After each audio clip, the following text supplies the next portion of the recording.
O que é avivamento?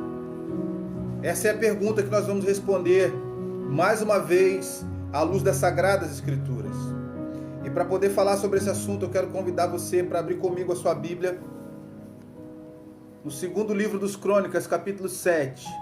Segundo Crônicas, capítulo 7, nós vamos ler somente os 3 primeiros versículos. Segundo Crônicas, capítulo 7, somente os 3 primeiros versículos. Diz assim a palavra do Senhor.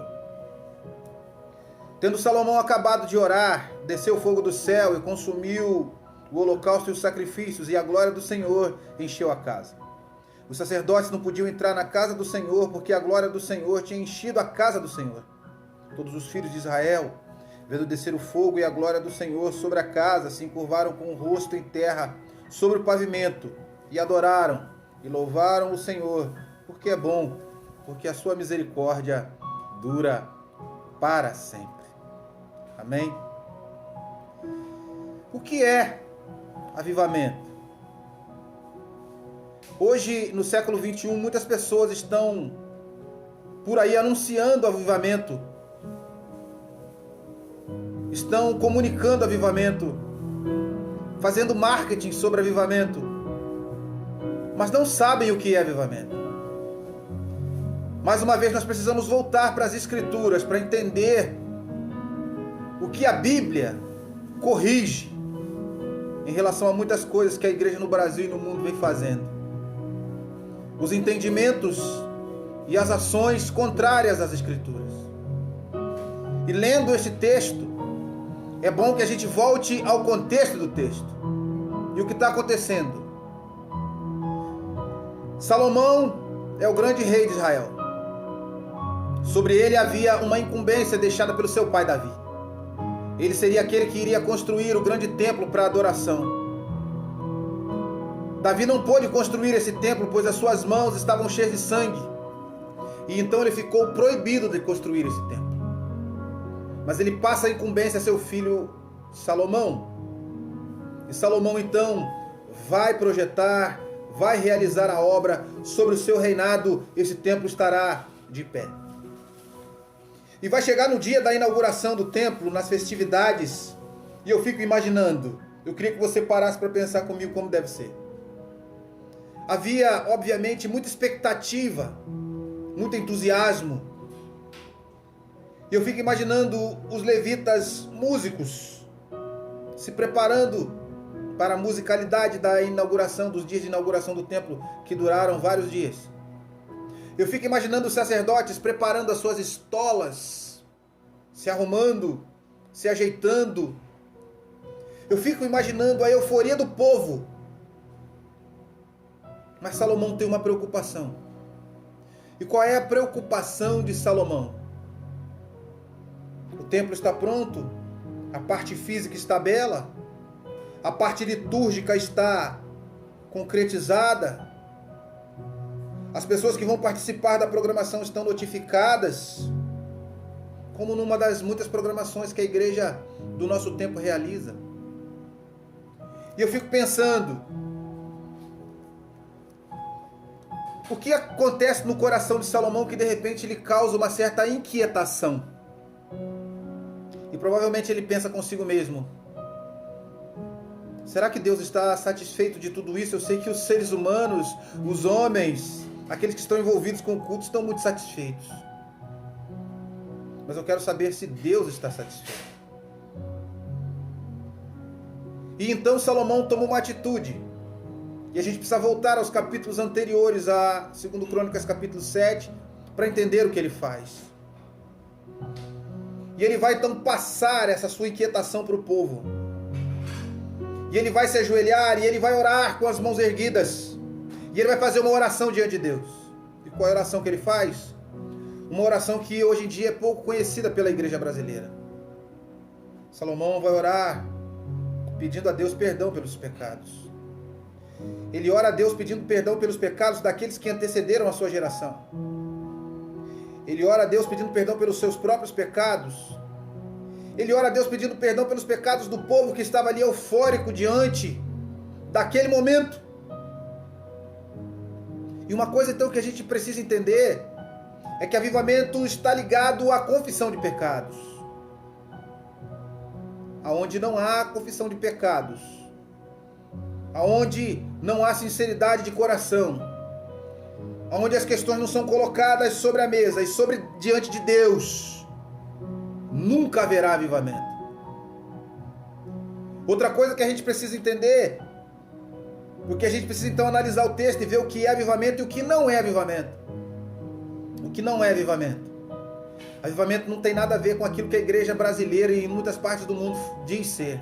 Avivamento não tem nada a ver com louvor longo de uma hora e meia. Isso não é avivamento. Avivamento não tem nada a ver com igreja superlotada e abarrotada. Isso não tem nada a ver com avivamento. As pessoas podem estarem dentro de um culto onde realmente ali hajam milhares e milhares de pessoas reunidas, porém elas podem estar vazias de Deus. E hoje é o que nós mais vemos, pessoas vazias de Deus, que não conhecem nada de Deus, que não se curvam diante dos atributos de Deus, porque isso não lhes é ensinado. O que não é avivamento. Avivamento não tem absolutamente nada a ver com campanha evangelística. Avivamento não tem nada a ver com propaganda de igreja. Venha para a igreja do avivamento. Avivamento tem muito a ver com racionalidade. As inquietações de Salomão nos mostram que avivamento tem muito a ver com racionalidade. E racionalidade em se voltar para Deus. Racionalidade em entender como estamos diante de Deus. Racionalidade em querer novamente nos voltarmos para o caminho da palavra de Deus. Isso tem a ver com avivamento. Se estas coisas não acontecerem, jamais passaremos por um avivamento. Avivamento tem muito a ver com soberania de Deus. É Deus quem concede o avivamento. Tem muita gente falando sobre avivamento nos dias de hoje, e você chega em determinados lugares e o que você vê é a performance de um homem que está lá na frente, dizendo que está pregando a palavra. Mas na verdade, o que ele está fazendo é mexer com as emoções das pessoas, para que elas gritem, para que elas corram, para que elas tenham manifestações físicas. Mas lá no interior de cada uma delas, nada é modificado. Isto não é avivamento. Nunca foi avivamento. Avivamento está ligado, segundo a Jonathan Edwards, um dos maiores teólogos a explicar sobre o avivamento. Ele diz: avivamento tem muito a ver com 3 pilares. Quais são eles? O primeiro deles, uma volta às Escrituras. Em primeiro lugar, uma volta às Escrituras. Segundo lugar, um período de oração, de fome e sede da igreja. Sede de Deus, da santidade de Deus, que nos leva à confissão de pecados. Em terceiro lugar, em primeiro lugar, a palavra. Segundo, confissão de pecados. Em terceiro lugar, arrependimento profuso. Aonde não há arrependimento, não há avivamento. Aonde não há choro pelo pecado, não há avivamento. Aonde as pessoas não refazem os seus relacionamentos umas com as outras, não há avivamento. E o texto que nós lemos vai nos mostrar então Salomão, o grande líder, mostrando para nós quem tem desejo de buscar um verdadeiro avivamento. E o que ele faz então? Ele ora pedindo perdão a Deus, em primeiro lugar. Em segundo lugar, esse texto ficou para nós entendermos o seguinte, que todas as vezes que a igreja quiser um avivamento, ela tem que voltar para a Escritura e ler como um avivamento aconteceu na Escritura. E quando a gente começa a ler o texto, a gente vai perceber uma coisa. Tendo Salomão acabado de orar, a igreja do nosso tempo não quer oração. A igreja do nosso tempo quer barulho. A igreja do nosso tempo, nós temos 2 berços da igreja brasileira hoje, 2 berços da igreja protestante. Um que a gente chama do berço do protestantismo, chamado tradicional histórico. Na sua grande maioria, frio, com filósofos da religião no púlpito, com homens que demonstram que não têm nenhuma intimidade com Deus, e as suas pregações cansam e enfadam o povo, Por um outro lado, nós temos o berço do pentecostalismo, que acende fogo estranho, muito barulho, muita confusão, nenhuma doutrina bíblica. E estão falando de avivamento, um absurdo total. Absurdo total. E nós percebemos que nos dois berços da igreja, no Brasil e no mundo, tem faltado oração, estreitamento de relacionamento com Deus, desarmamento do coração diante de Deus. Tendo Salomão acabado de orar, e como eu falei, a oração de Salomão foi a oração por busca por perdão. Os homens estão ocupados demais com seus interesses próprios para buscarem o perdão de Deus. E isso é muito triste e preocupante. A começar dos líderes. Charles Haddon Spurgeon, certa feita, disse: antes que as pessoas comecem a chorar arrependidas nos bancos pelos seus pecados, é importante que aqueles que sobem às tribunas e que pregam nos púlpitos, que estes comecem a chorar arrependidos pelos seus pecados enquanto estiverem proferindo a palavra de Deus. Tendo Salomão acabado de orar, foi quando Salomão acabou de orar, não foi quando ele falou em línguas estranhas, não foi quando ele começou a correr dentro da igreja, não foi quando ele pronunciou uma ordem litúrgica, não foi quando ele colocou uma vestimenta litúrgica, foi quando ele acabou de orar. Quando Salomão acabou de orar, desceu o fogo do céu. O fogo não foi fabricado, o fogo não é teatral, o fogo não é estranho, o fogo vem de Deus. E se Salomão estava preocupado, se Deus estava realmente se agradando do culto que o povo estava entregando a Deus, ele tem a resposta de Deus. Será que os líderes hoje, os pastores, aqueles que estão pregando nos púlpitos, dirigindo comunidades ditas cristãs, será que esse é o maior interesse deles? Será que Deus está carimbando o meu ministério? Será que Deus está carimbando o trabalho da igreja que eu estou pastoreando aqui? Será que Deus tem se agradado do culto que nós temos prestado aqui? Será que o culto tem sido bíblico? Será que o culto tem agradado a Deus? Será que nós temos botado a boca no pó devidamente para buscar o perdão de Deus? Será que eles estão pensando nisso? Enquanto isso não acontecer, jamais teremos avivamento. Jamais. O fogo que desceu do céu, que é o fogo de Deus, que não é um fogo fabricado, esse fogo consumiu o holocausto e os sacrifícios. Deus carimba o culto por causa da atitude de Salomão. E se Salomão pensou em buscar o perdão de Deus, todo o povo seguiu o seu líder. Há um dito popular que diz que a igreja é o retrato do seu pastor. E isto é a mais pura verdade. Queremos um avivamento? Olhamos para as escrituras, pois só elas vão nos ensinar o que é um avivamento. Em segundo lugar, vai dizer o texto que os sacerdotes não podiam entrar na casa do Senhor, porque a glória do Senhor tinha enchido a casa do Senhor. Deus assume o centro. Ele é o centro. E hoje nós vivemos uma época onde todo mundo quer ser o centro do culto.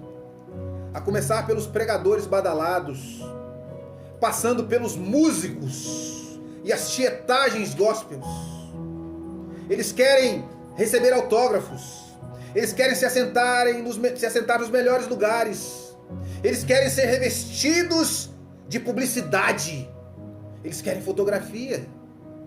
Eles querem realmente terem mais e mais seguidores nas redes sociais. Eles não vivem para a glória de Deus, mas eles vivem para a sua própria glória.